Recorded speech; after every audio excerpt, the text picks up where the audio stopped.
Hello, everyone, and welcome to the 499th episode of Constructed Chrism. I'm your host, Mason, joined by my co-host, Abe Stein. Abe, how you doing? I'm doing great, Mason. How are you doing today? I'm doing good. Unfortunately, Spencer is sick, so he's not going to be here today. But, he's under the weather, and I feel on top of the world, so I might have drained his life essence from him, which wasn't my intent, but it is how it be. I was out last week, now he's out. We're just doing a little shuffleboard. Yeah, gotta say, Mason, next time, don't steal health and energy from another co-host, but since it wasn't me, I'll give you a pass on this one. Thanks for giving me a pass. I will do better. And speaking of doing better, that takes us into the always improving segment of the show. It is the main point of the show, and we do have a very special guest on today that I want to be able to get to ASAP. So I'm going to go first here, Abe, when it comes to always improving. And this one is a weird one, so bear with me. It does require a bit of setup. I played an RCQ this past weekend, and I played my kind of like aggressive Rakdos deck in Standard.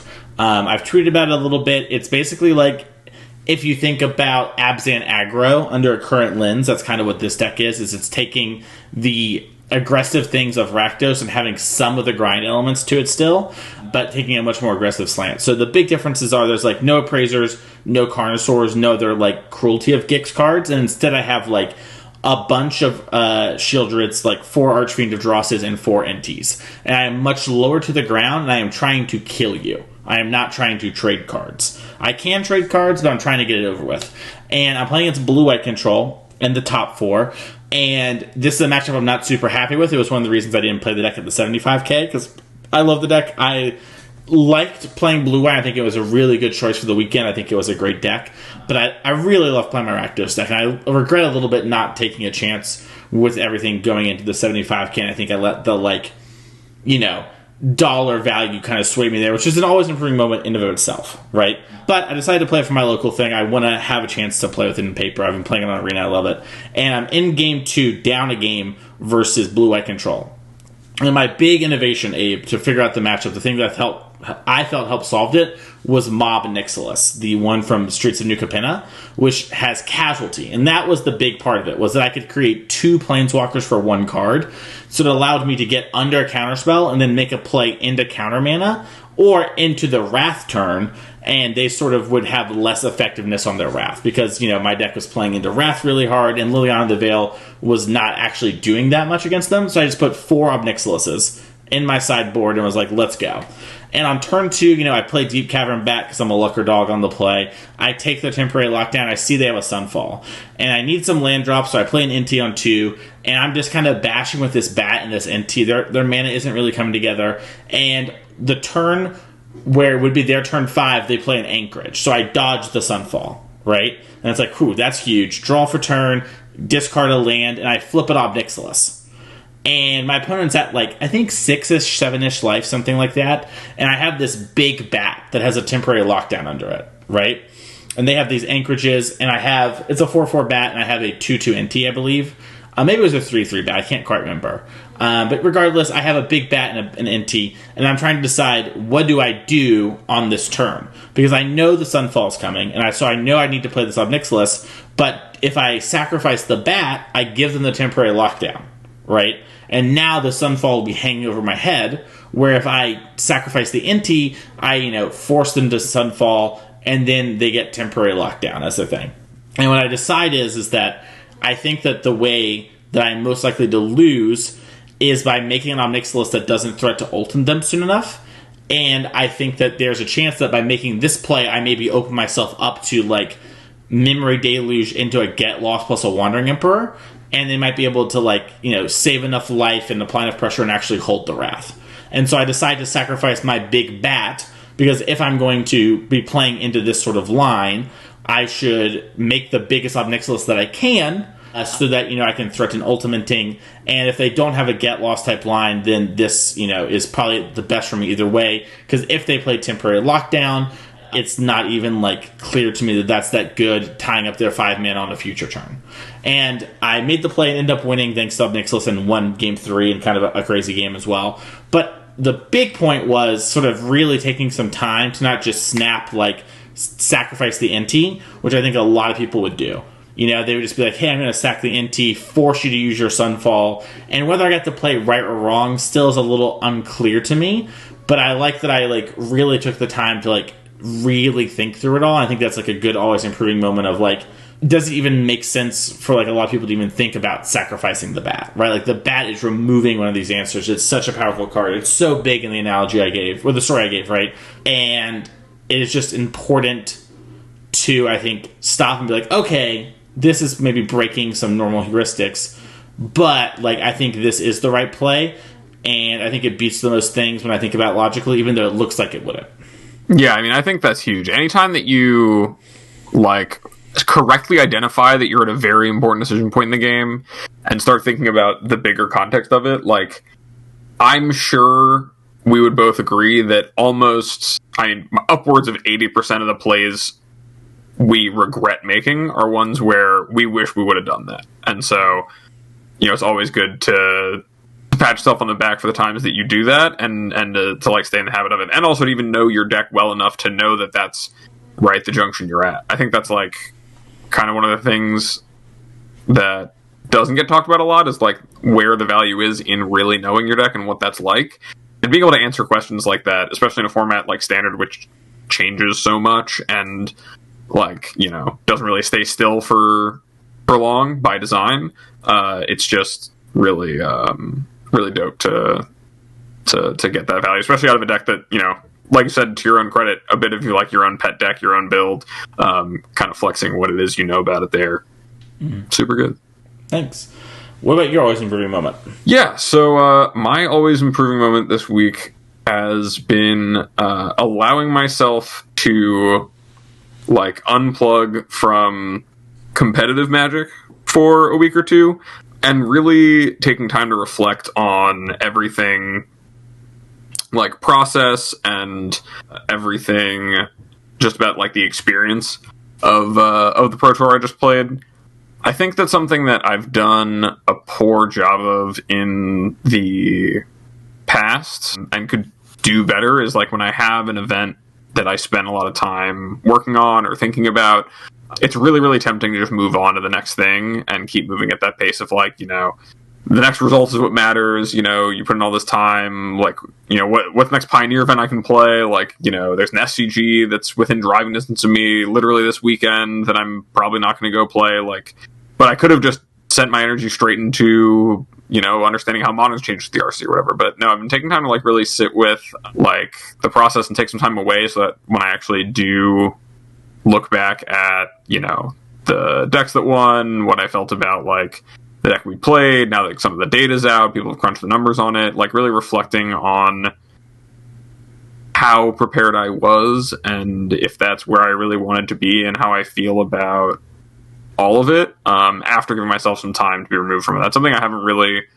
done as much as I think would have been valuable for me in the past, but I find myself kind of in a position to do so with my RSQ season wrapped up until the next one. I'm already qualified for Dallas, and, you know, having just come off of playing a PT and being really, like, full send on Magic for like as much as I could for quite a while, and kind of stepping back to the reality of the rest of my life, like, taking the time to bask in that and then, like, keep the lessons that I can take from the experience, I think is something that's going to serve me really well, and it's something I want to get more in the habit of doing. So it's been pretty great to have that chance, especially this week. Yeah, I think that's always so good to, like, take time away from Magic and just I say even away from, like, the grind, as it were, right? And just reflect on stuff and think about things and sort of decompress, especially after the high stress that is the Pro Tours. I think that's great. And what else is great is our sponsors. You can check them all out in the description of the podcast, but we give a huge shout out to Heavy Play and their products, and along as Untapped GG if you're trying to game and want to have access to your deck while you're gaming. We'll see some statistics. There's a free version and a premium version. They both have, different functionalities. The premium obviously everything the free does, but there's a lot of still good stuff you can get with the free version. We have our affiliate link in the description. That helps us out if you download that. So take a look at it and see if maybe that's something you're interested in looking into. And now it's time for the main portion of today's episode. We have a special guest, Sky Sweeney, someone who's listened to the show for a while, got to work with Team CFB at this last Pro Tour, and wanted to sort of talk about their journey in Magic and improving. And we're so happy to have you on here today, Sky. How are you feeling about everything after the fact of sort of doing the Pro Tour and doing this, and what are some lessons you took away from it? Hi. Yeah, so overall the Pro Tour was, in general, a really great experience. I'm a little heartbroken because I was happy with my results in an abstract sense. Like, I went 9-6-1 at the Pro Tour. It was my first Pro Tour. That's a result I'm happy with given the numbers, but it is not a result that I'm happy with because it is just short of requalifying. So I'm I've really got the fire to get back there and do it again because it was such an amazing experience. So, you reached out to us about wanting to come on the episode and talk about some things that you took away from it and sort of the process in general. And I'm really excited to sort of hear some of the always improving moments and lessons, because I know that's something that you personally really have implemented into your life when it comes to Magic and sort of your approach as well. So I'd love to hear just from the start, sort of, how did we get here from like the RC up until, right now on the podcast, and everything that you think is important about that. Yeah, so I played Magic for a long time, not very well. And then around the time of the pandemic, I started playing online, sort of got a little bit better, and then was doing all right at some NRG and SCG events. But then at the first Atlanta RC, the first RC back, I did really poorly. And that was not what I wanted out of that, and I did some reflection and sort of found things to work on, really got more intentional about how I played the game. And then I did better. I got a match away from getting to the Pro Tour a couple months later in Philly, again in San Diego, and then finally back in Atlanta, I got onto my first Pro Tour playing Red-Black Midrange in Pioneer. I actually, as you know, Mason, played against you, but the listeners might not know that. That was a pretty crazy tournament for me because I started off 0-3 and then won 11 in a row. So I sort of got to be the main character for a bit. And finally got there. Yeah, I think that really speaks to something, too. I don't want to derail us too much here, but, I think so many people would give up starting off 0-3 at the RC, right? It's like you go in there, nothing's going your way. You have to win 11 more to, maybe make it, right? At the time, that was the largest invitational-only Magic tournament that we'd ever had, only trumped by the next RC so far. I guess before we keep moving on there, what was sort of your mind frame thinking about things? Because, it truly is incredible that you not only did it, but were able to stay focused, I think, starting off 0-3 like that. So it was kind of interesting to me because our mutual friend Jessie, she also started 0-3 and then made it to day 2 at 7-3. And one thing that struck me was how differently both of us approached it. Like, Jessie is a very intense person, and she was got really focused, and whereas I'm much more just I love playing Magic, I love playing Magic well, and I also I have more fun when I play good Magic, and I play better Magic when I'm having fun. And I put a lot of work into my deck for that weekend. I was playing Smuggler Copter Red-Black, so it was kind of a new thing. I thought it was really good. I had a lot of fun playing the deck. So I just sort of leaned into that.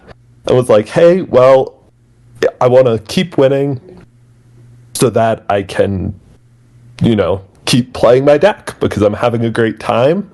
And obviously, at first, I'm barely thinking about maybe I could win 11 matches in a row, because that's not a thing anybody can do no matter how good they are.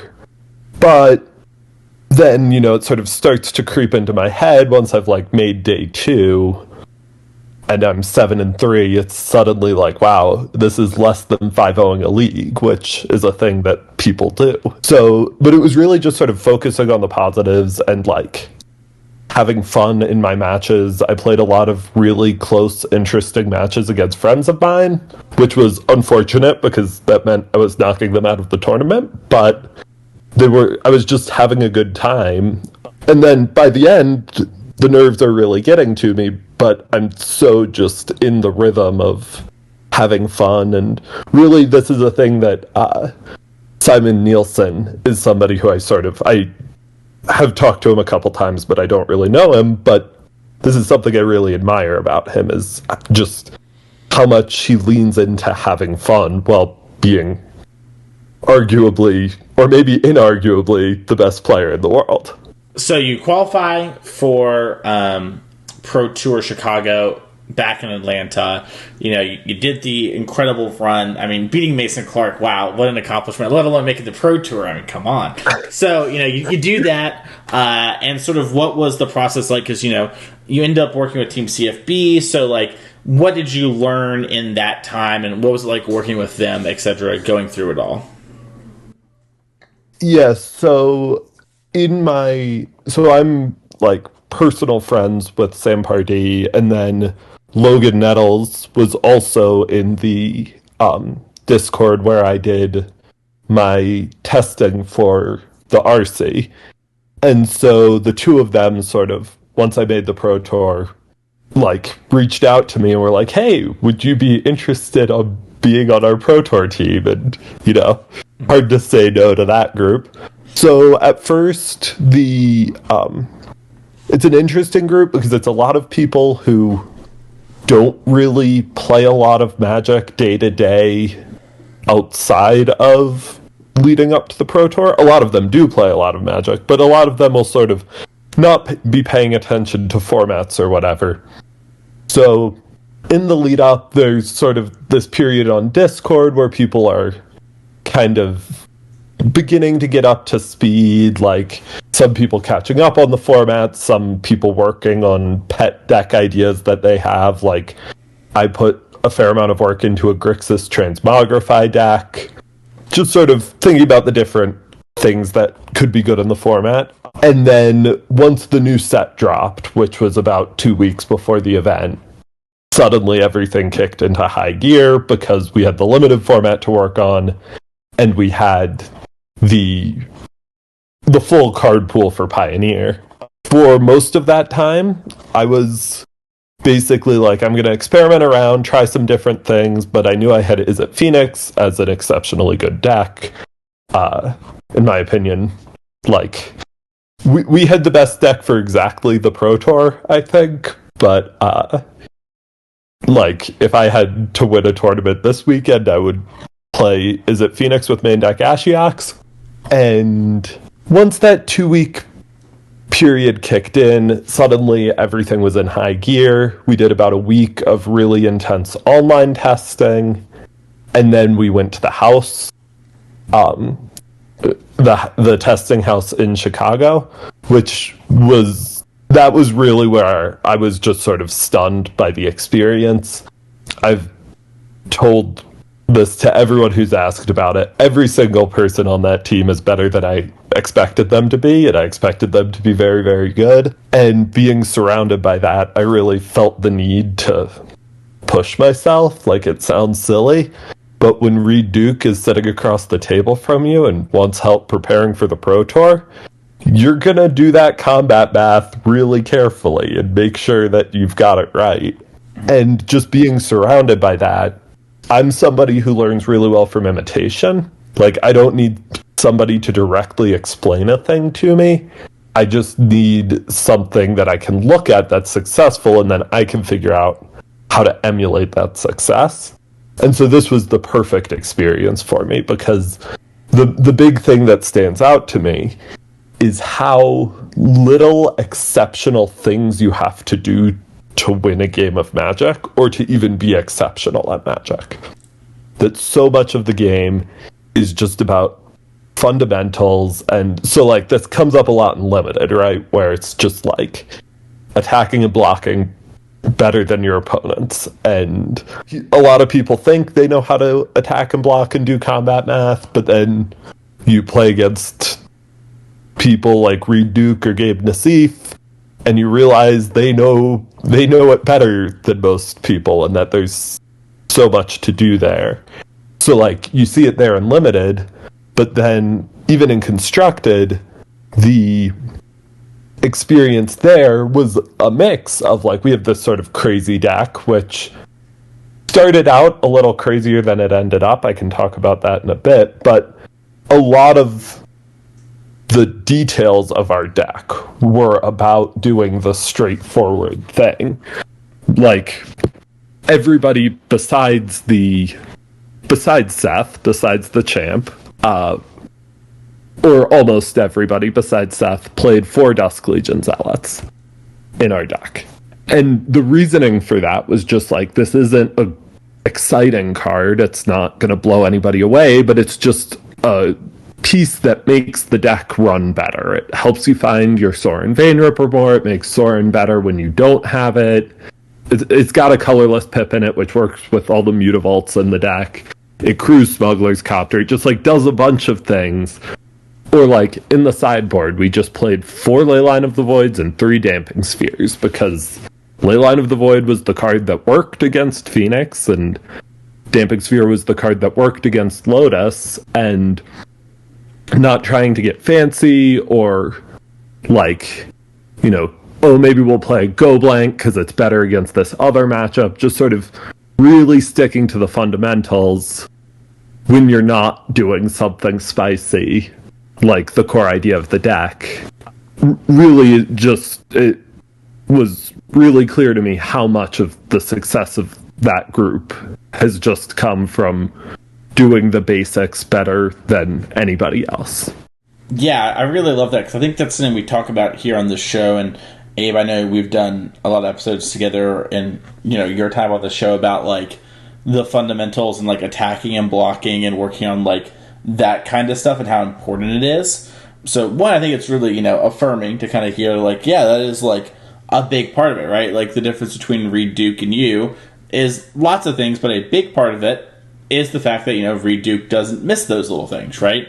Or is, like, much better at combat than you are, and you should probably start working on those things more. Like, if you, I guess a good way to describe it is, if you think you need to work on it, then you definitely do, and if you think you are good enough, you probably aren't. You know? Exactly. Yeah. So that's really awesome to hear that, and sort of hear that from you. You mentioned... Oh, sorry.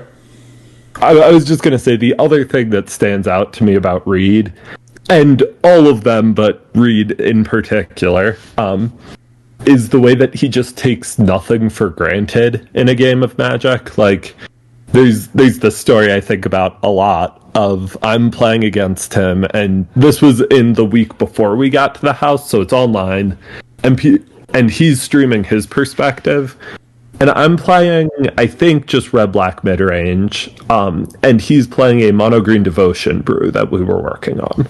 And he's got, like, 4 lands in play, 3 cards in hand, and I cast a Go Blank. And his cards in hand are Archdruid's Charm, Ulamog, Cavalier of Thorns.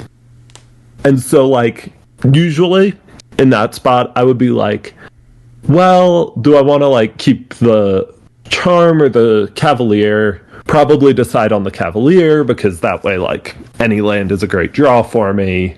A lot of my other spells are cheaper. Discard the Charm and the Ulamog. What he does there is he thinks for a while. And I knew about the Cavalier and the Ulamog in his hand, so I'm sort of confused what he's thinking about. And then he casts Archdruid's Charm and gets an Elvish Mystic, and then discards Elvish Mystic and Ulamog, so that he's removed an Elvish Mystic from his deck, because he decided that was the worst draw for him. And it's just, like, I haven't yet figured out I don't know if I ever will figure out how you get to that spot where you just start seeing the tiny edges. But it's really striking how much he and basically everybody on that team is constantly looking for, the 10th of a percentage point. Yeah, that is really cool to hear about, and really sort of inspiring that there's so much to think about there, right? And there are so many little edges that people probably miss like that, and like you said, it's a 10th of a percentage point, but a 10th of a percentage point ahead puts you ahead, right? So it's I also think it's it's hard to tell whether, before you've thought it through, it's hard to know whether thinking it through is a 10th of a percentage point or 5%. Mm-hmm. True. And so I think it's this practice of being a little bit perfectionist about it, though you have to be generous to yourself, because it doesn't work to just demand that you play perfectly, because nobody does. But just having this practice of looking for the actually optimal play and being patient while you do that, I think it gets you the 10th of a percentage point, but it also gets you much bigger edges sometimes. I really like that. I mean, I think it's also important to remember, when you do that on every single turn of the game, right, playing at the level that these players in CFB do, every marginal percentage point that you're adding on with every decision, be it your land drop or, your mulligan decision, or choosing to thin your deck with your Archdruid's Charm before you discard the card you tutor for, or, whatever all of these things are, the attack you make with your excess, Dork, because it just doesn't matter, that adds up to how much over the course of a match or the course of a tournament to get those extra, 2-3 match points, or, even game wins that wind up helping you tiebreaker into the top 8 or the top 16 or the top 32 or whatever it is. That stuff really adds up. And I think it's, I think it's a really, really keen observation, and one that I think, is not one to take for granted. I know a lot of times people talk about, technical play is, the everything you should care about. And it's well, what does that mean? And I think it's really great to hear you be able to put such good examples to that, because it is so hard to think about what does it mean to be playing technically perfect Reed Duke would. And it's well, Reed is thinking about thinning his deck when he's getting land rotted. That's the level that you're on if you're playing at a world-class level constantly. And I just think it's great to be able to put that in a way that's really visible, because it's so hard to, in so many ways, to explain what does it mean to be playing perfectly in ways that feel insane. Absolutely. I mean, speaking of insane, you have mentioned your team's Pro Tour deck. If people didn't know, the Rakdos Vampires deck came out of Team CFB. You sort of mentioned when we talk about that. I'm sure a lot of people are interested in not only how did that, the process of picking a deck, but how that deck came to be. So what's the details? What's the tea? Let us know.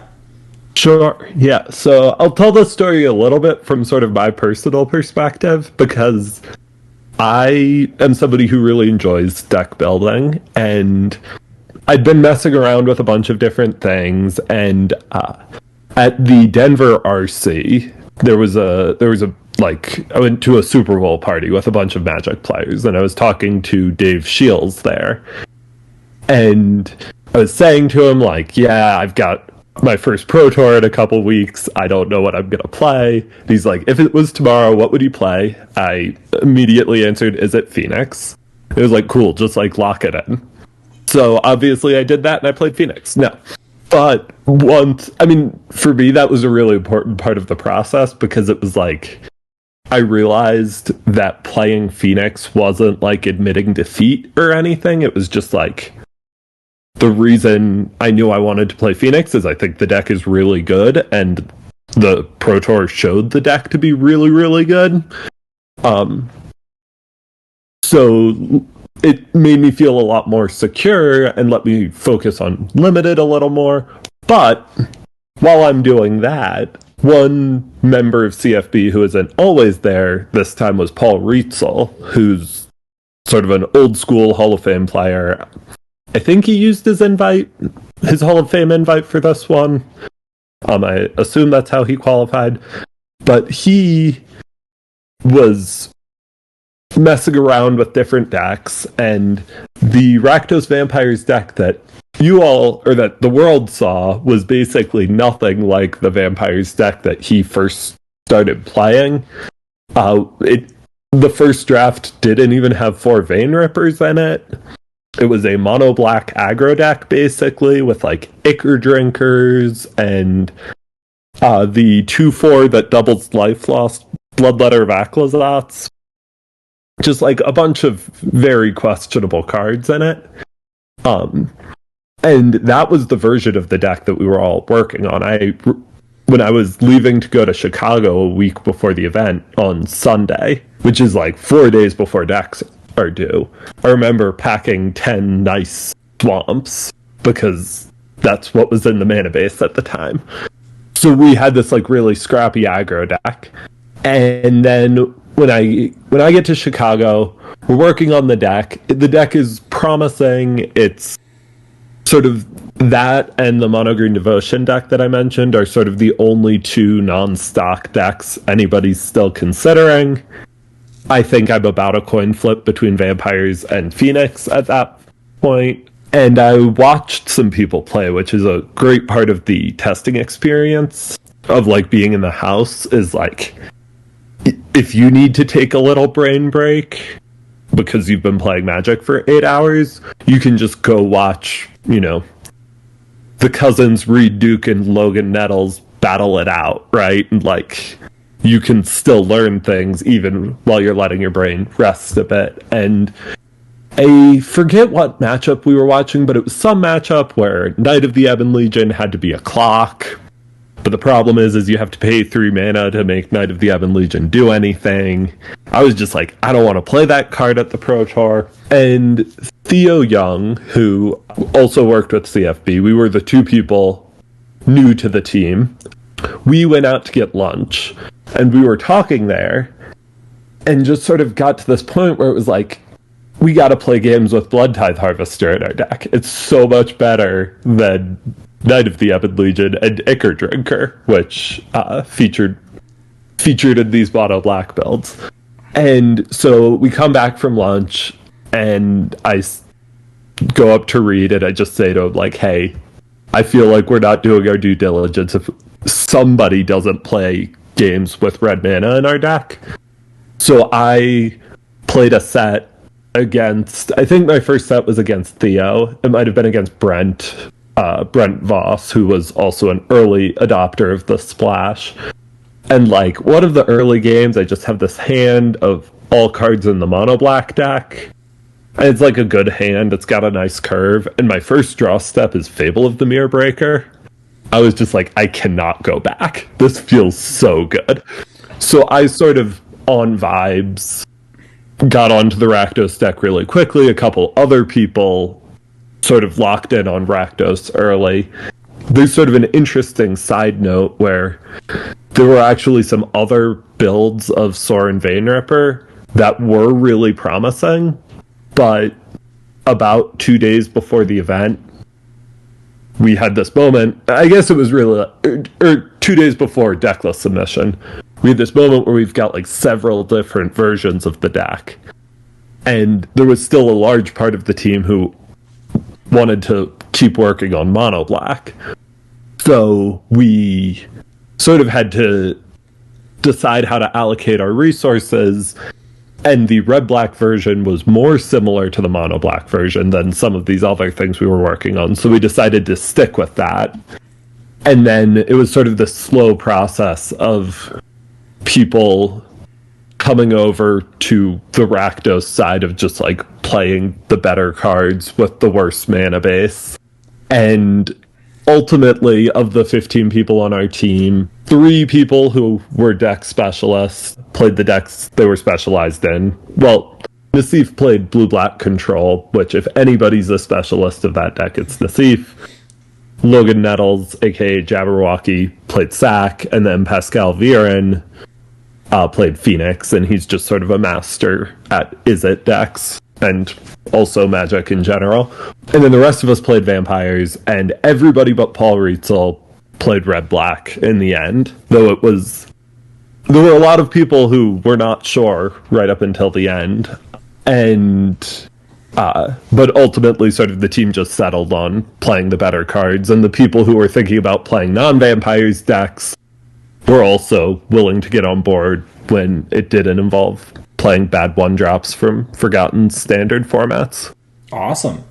Well, it's such an interesting story to hear, right, about how, like, I think so often a lot of people would just dismiss this, like, mono black aggro deck, right? And, like, you know, like, especially one that sounds kind of like a joke, right? Like, if I told you I was, like, testing vampires for the Pro Tour, right? Like, it almost sounds like kind of a joke, right? It's like, what do you mean vampires, right? Like, people on Twitter certainly thought it was a joke. Yeah, I remember seeing it and thinking, like, oh, there are some madness vampires. I wonder if this is just like the Rakdos Inti, because ironically, actually, the Rakdos deck you played against me at the RC that has like Inti and Copter. Yeah.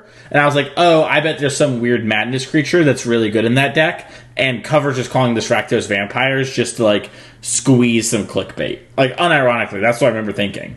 Because I was just like, that's probably just not, like, an actual, like, vampires deck in Pioneer. You know what I mean? And here we are, you know, clearly very wrong. And definitely like a learning moment for me. Although, to be fair, I think if you had told me that you were playing vampires versus seeing the Twitter account doing it, it would be a different story. I like to think, but maybe I'd be wrong. I don't know. I was talking with a few of my friends who worked with Abe for this PT on Sanctum, and they were saying that they very quickly realized that the vampires deck had to be our team.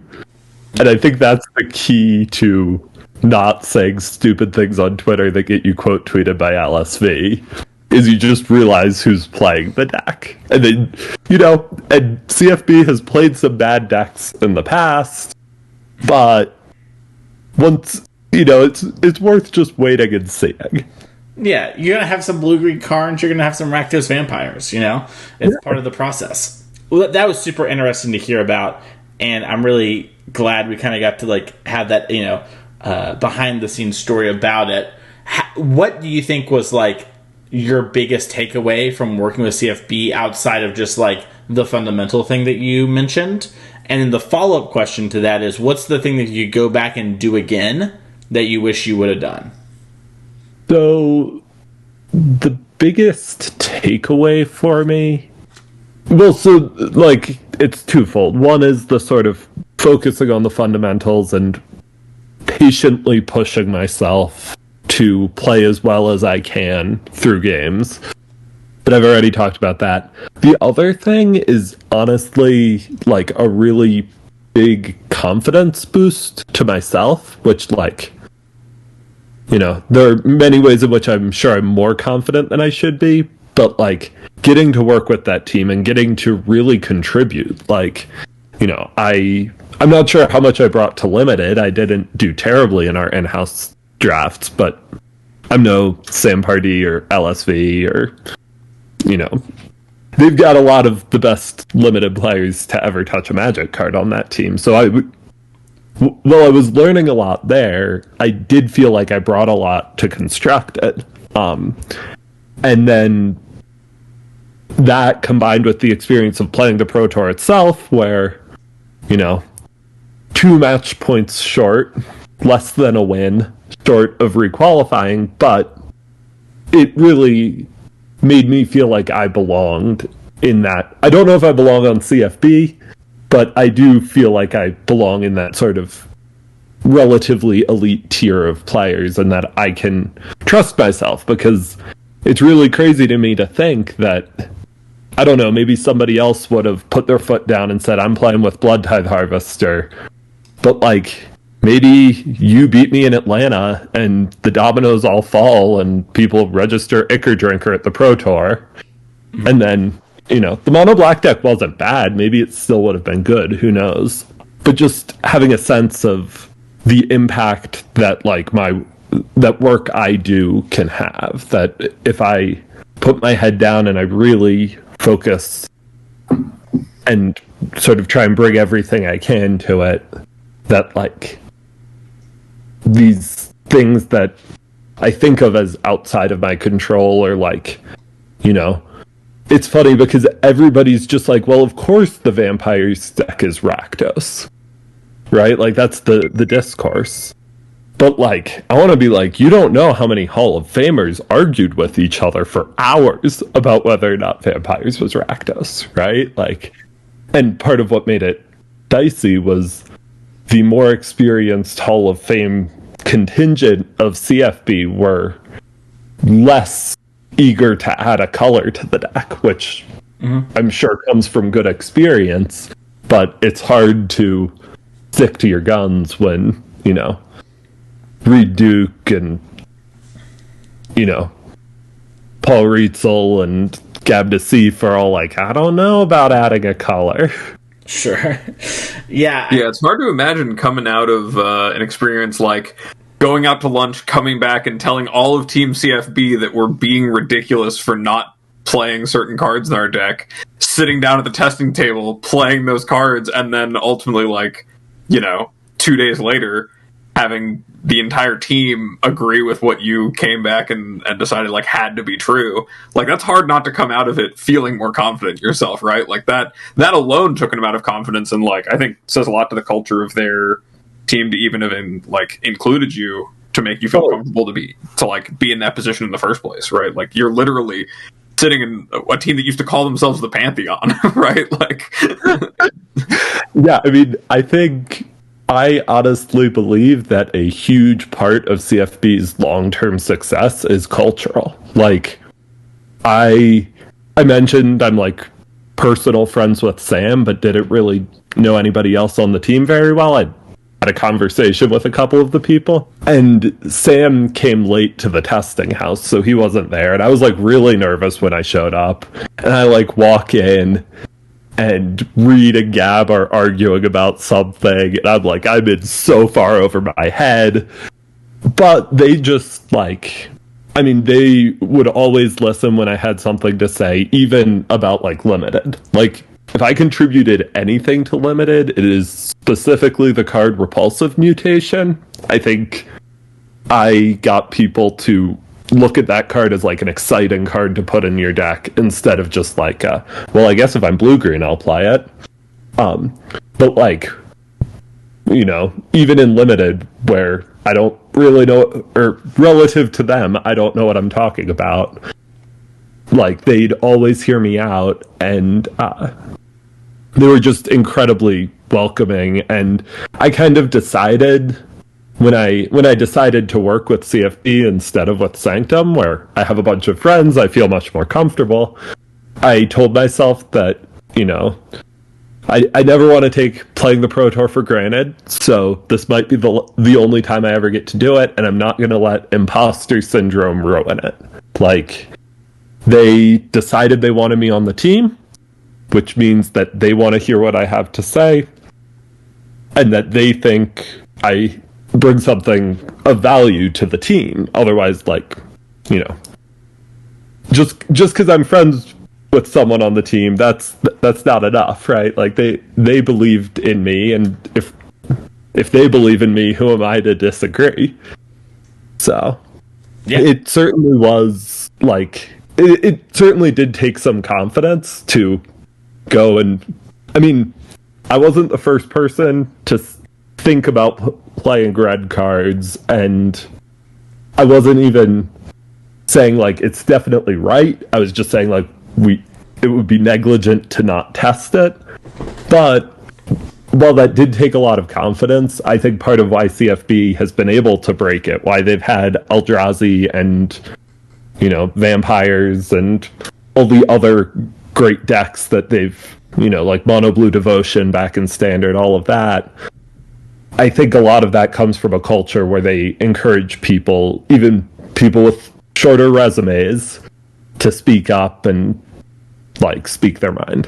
No, I think that's a great point. It's a great takeaway, too, for people who are, you know, testing in their own groups, right? And, like, preparing, maybe not for something like the Pro Tour, although I'm sure plenty of people who listen have had that moment, will have that moment, but also just, like, preparing for your local RCQ or RC, right? Or big SCG coming to town, NRG. You know, if you and your friends are working together, you should be, you know, communicating and like having a place of like welcomeness and openness and like hearing ideas out, right? And you know, it's less about like who's right and wrong and about what can we do together to figure this out, right? Absolutely. Yeah. So I think that's a great takeaway. Sky, we're sort of wrapping up here. Is there any last things you wanted to say about the process or anything in general before we sort of wind down? The Pro Tour is really cool for everyone who it's your dream to play the Pro Tour. I mean, you know, not everybody can, you know, have a hand in building a breakout deck or whatever, but like even without all of that, just getting to go. I played an amazing match of draft in day 2 with this really friendly opponent from Japan who did not speak very much English. We couldn't have talked about anything besides, you know, playing a game of Magic, but we just like played a great match and it was just like the coolest thing ever. And so if you're chasing the dream, at least for me, it's been totally worth it, and you know, keep chasing it. Awesome. Well, Sky, you know, any shout outs or place people can find you? If you ever post like your thoughts or things like that, where can they go? Where can they find you? I guess the place I post my thoughts the most is on Twitter at CFB Sweeney. Well, Sky, thank you so much for taking your time today to come talk to us about this. I was really excited when you reached out about wanting to come on the show and talk about these sort of things. I think there's a lot of great stuff here for players. You know, I told you before, but I'll say it again. You know, I think it is a result that stings, but I do think a lot of really good things came out of it. And I think, you know, this will not be your only Pro Tour and you will re-queue. And overall, I think you had a really good experience and a really good run. And I hope that, you know, in time it stings less and you can be proud of it. It stings and I'm proud of it. Huge shout out to Sky there for coming on the show this week and talking about that. I think it was really great to have them on and talk about their experience like we just talked about a second ago. And overall, I hope that the listeners really take away like a lot of the key points from that, Abe, of just like, at least to me, of one, like being really open to ideas.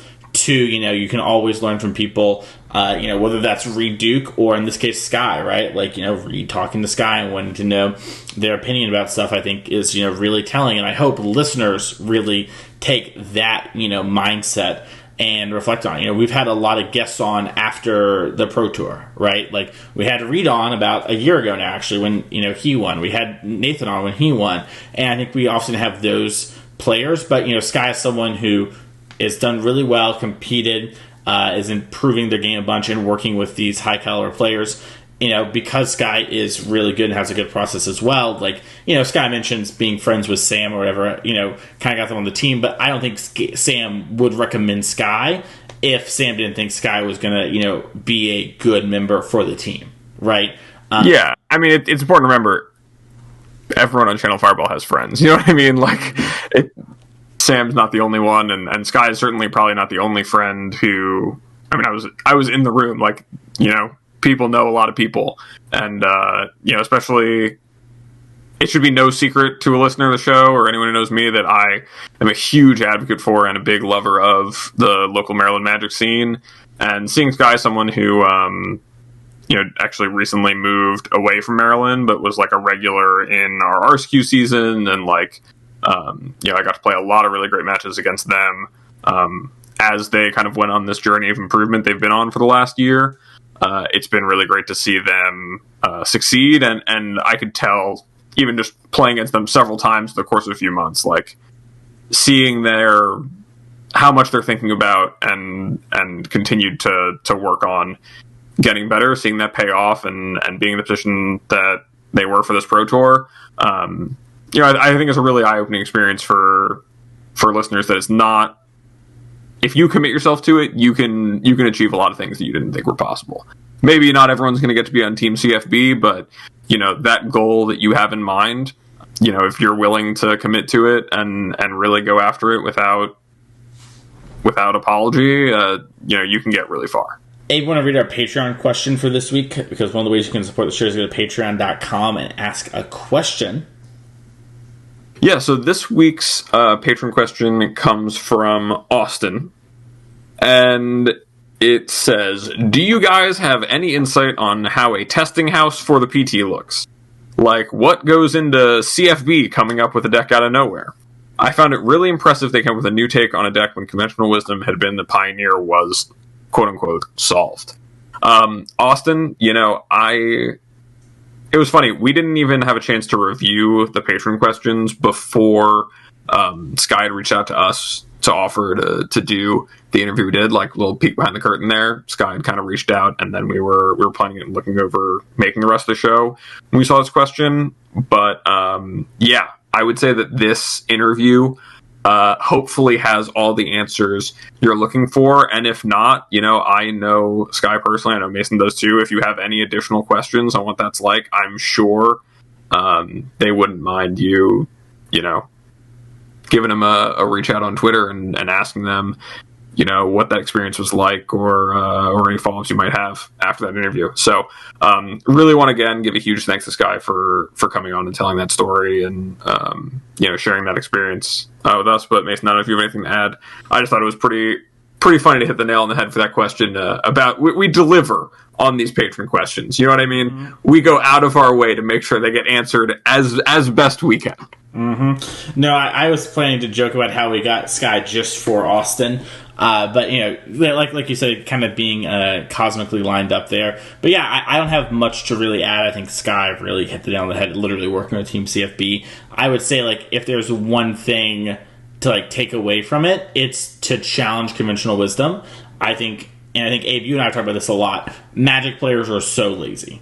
And when there are not incentives to push a format, they will just play the best deck and where things last left off, and they will not try to change it for the most part. Some people will, but for the most part, people will just kind of keep coasting. And I think there are a lot of great examples over the year. I think this last Pioneer format is a great example. I think Standard, right going into it, Domain was a deck that people thought was unquestionably the best deck by such a wide margin. And while it's turned out to remain a good deck in the format, it has not been oppressively dominant the way people thought it was going to be, right?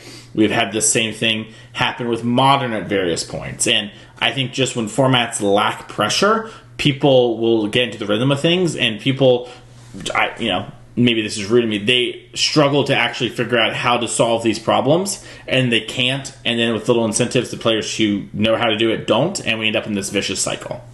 Yeah, it's, I think the number one thing that really stuck with me, especially just out of what Sky was talking about, is how much just that testing house put into not dismissing ideas, but approaching ideas with okay, how can we maximize this and then evaluate it, right?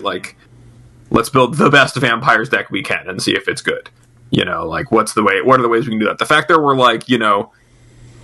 who knows, 2 or 3 other different kinds of Sorin Vein Ripper decks. There's a universe in which Golgari vampires was what people played at the Pro Tour, you know what I mean? Mm-hmm. That shows a real dedication to leaving no stone unturned, and making sure to do the work. Mm-hmm. And I think that's really the difference between having a good result and a great result, or having, a good process and a world-class process, is how good are you and how effective are you at doing the work, and what does that look like? Mm-hmm. Thank you so much for that question, Austin. If you want to support the show, you can do that by going to patreon.com/ccmtg. The show will always be free, but you get access to the Patreon Discord, where we're in there talking about stuff and the community in general. You get to ask questions on the show like this. So if you feel like the show's given to you and you want to give back a little, feel free to do that. Speaking of doing that, Abe, I think that's going to do that for this week's episode. If someone wants to find you, Abe, where can they go? People can find me over at twitter.com/morenothings. My DMs should be open for coaching starting late in March, early April is where I think I have my earliest availability. So if you're interested in getting back into coaching with me now that I'm not doing all my Pro Tour prep, I have a little more time for helping people out. I know there were one or two who I had kind of waiting for that to be done, but now's a great time to get in with me. Otherwise, I spent a lot of time talking about music because that's what I realized I just like to talk about a lot more than anything else. Mason, where can people find you? You can find me on Twitter at Mason E. Clark. You can find me at twitch.tv/the Mason Clark. You can find me each and every other week on TCG Player writing about stuff. Last week, I wrote about the Pro Tour. This next week, who knows will it be, but you can check out my stuff there. And if you want to reach out to me for coaching, you can go to Twitter, once again, Mason E. Clark, or my Gmail. You can email me there, which is masoniclark@gmail.com, and put coaching in the bio. That way I know it is you who is reaching out for that and not spam. And you can find us on Twitter at CCMTG. We'll find y'all next week for episode 500, Abe. We have the 500th episode of Constructive Criticism next week, so that's going to be a blast, and we can't wait to see you all then. Big 500.